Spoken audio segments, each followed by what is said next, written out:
buenas noches con todos. Mi nombre es Walter Vázquez, soy profesor de Derecho Civil. En esta oportunidad voy a compartir con ustedes algunas reflexiones sobre un artículo muy importante en el Código Civil, que es el artículo 1360, respecto a un análisis de la idoneidad de esta regulación de cara a la praxis transaccional contemporánea. El punto de partida respecto al artículo al cual nos vamos a referir es el artículo 1359 del Código Civil, que consagra el denominado principio de la unidad de los contratos.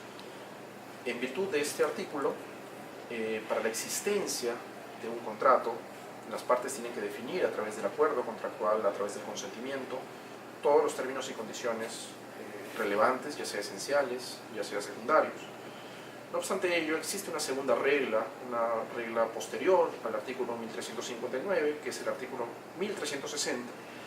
En virtud de este artículo, y lo leeré un poco expresamente para referirme a él con mayor precisión, dice lo siguiente, ¿no? Es válido el contrato cuando las partes han resuelto reservar alguna estipulación, siempre que con posterioridad la reserva quede satisfecha, en cuyo caso opera retroactivamente.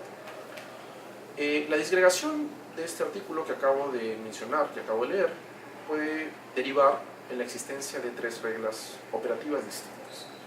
El primer supuesto de hecho de las tres alternativas que existen es que las partes lleguen a un acuerdo parcial y intencionalmente establezcan aspectos del contrato dejados en blanco para una posterior dilucidación, para una posterior fijación. Dicho esto, pueden existir tres alternativas. La primera alternativa es que las partes lleguen a un acuerdo posterior sobre estos aspectos intencionalmente dejados en blanco. Si eso ocurre, en virtud del artículo 1360, existirá contrato desde que las partes llegaron al acuerdo parcial, es decir, con eficacia retroactiva. La segunda alternativa es que las partes no definan estos acuerdos en blanco, pero ello no sea relevante porque de alguna forma los hayan superado, ¿sí? O los hayan derogado, o hayan derogado la necesidad de adoptar una posición sobre estos aspectos dejados en blanco, con lo cual el contrato se formará cuando las partes deroguen, cuando las partes dejen sin efecto, cuando las partes superen la necesidad de establecer el contenido de estos acuerdos dejados en blanco. Pero la tercera alternativa, seguramente la más problemática, es ponernos a pensar qué ocurre si las partes jamás, a pesar de canalizar una tratativa, a pesar de llevar a cabo una negociación ulterior, jamás llegan a definir estos aspectos dejados en blanco, estos aspectos pendientes. Y la interpretación doctrinaria más aceptada en nuestro medio es aquella que sostiene que cuando ello ocurre, cuando las partes jamás toman posición consensual sobre los aspectos dejados en blanco, el contrato en su totalidad es inexistente. En otras palabras, interpretado sistemáticamente, para la existencia de un contrato bajo el artículo 1360 del Código Civil se necesita de la concurrencia de un acuerdo parcial, de una común intención de las partes de dejar aspectos en blanco para posterior determinación, y además de ello se necesita que las partes adopten una posición sobre estos acuerdos o estos aspectos dejados en blanco. En otras palabras, se necesita que el acuerdo esté completo. Y si ello ocurre, la determinación del 1360 del Código Civil es una duplicación, o duplica o replica la regla contenida en el artículo 1359 del Código Civil. Vamos a analizar la idoneidad del artículo 1360 del Código Civil a la luz de la praxis transaccional, ¿okay? Y esto implica traer a colación, simplemente para citar un ejemplo, una figura que se usa mucho en los contratos de construcción, que son las cartas de adjudicación. Las cartas de adjudicación básicamente son documentos contractuales con los cuales el propietario, el comitente, deja constancia de que el contratista o que el postor hasta ese entonces ha ganado un concurso y por ende va a ser el postor preferente o va a tener ciertos derechos de cara al cierre de un contrato de construcción.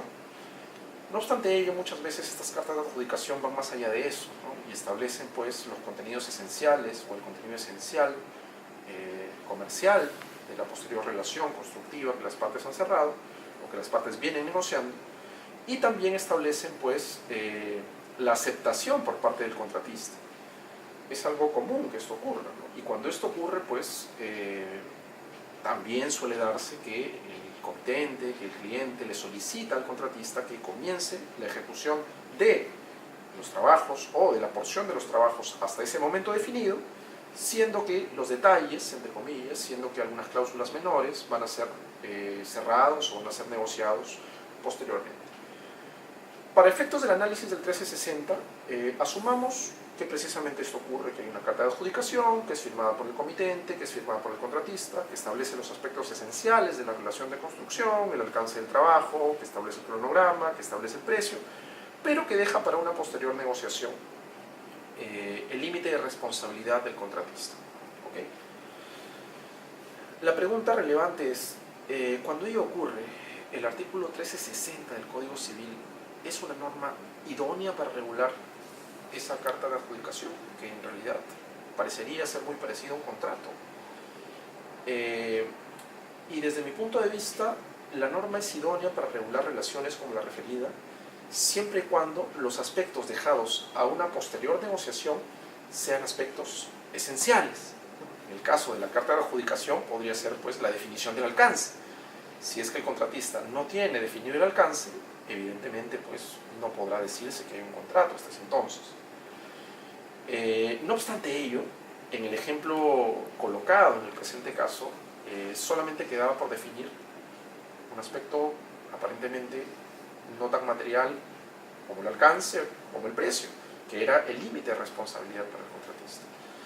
Y no solo eso, había un componente pues operativo, estaban presentes los elementos esenciales del contrato de construcción, y en segundo lugar había un componente fáctico, que era la común intención de las partes de que el contratista inicie la ejecución del proyecto ya, que comience de una vez con un alcance definido, con un cronograma definido, con un precio definido, pero con un aspecto dejado en blanco para ulterior negociación, como era la estipulación del límite de responsabilidad.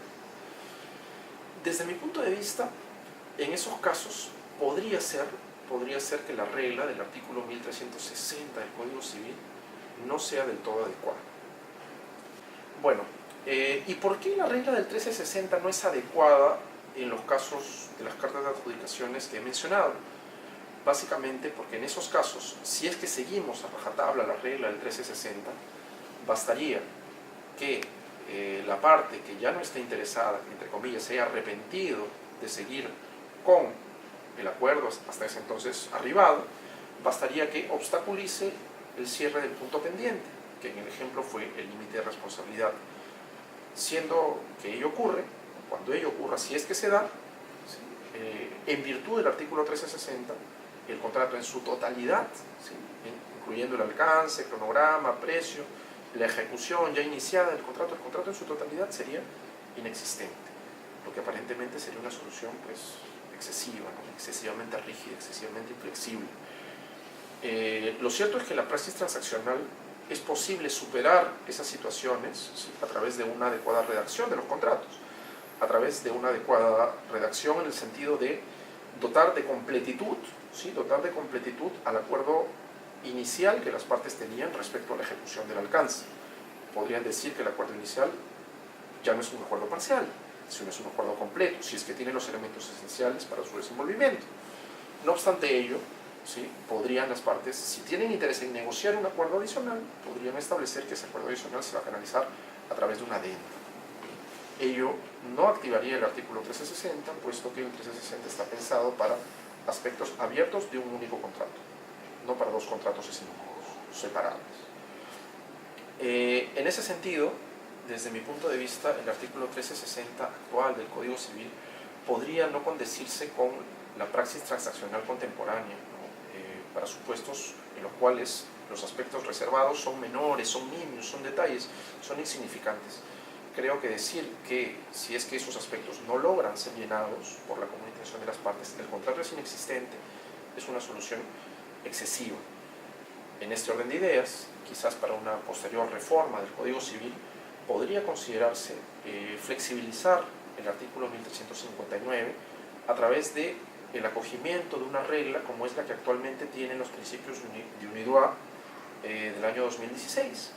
Y los principios de UNIDROIT son bastante claros y señalan que cuando exista la común intención de las partes de celebrar un contrato actual y además se tengan los elementos esenciales de este contrato, el hecho de que dejen un aspecto abierto a una posterior negociación no va a ser un obstáculo para la existencia del contrato, no va a evitar la existencia del contrato. Y aun cuando las partes no definan ese aspecto posterior, ¿sí?, el juez, a través de su poder de integración, bajo un criterio de común intención de las partes, cuando ello ocurra, podrá dar por superado ese aspecto menor, sin negar la existencia del contrato y la vigencia del principio pacta sunt servanda. Evidentemente es un tema, como ustedes lo habrán podido apreciar, complejo, no es un tema sencillo, pero espero que estas reflexiones puedan ser tenidas en cuenta de cara a un debate, ¿no?, que se genere sobre la aplicación, sobre los alcances del artículo 1360 del Código Civil y, como no, de cara a una posterior reforma, ¿no?, normativa del dispositivo de mención. Muchísimas gracias.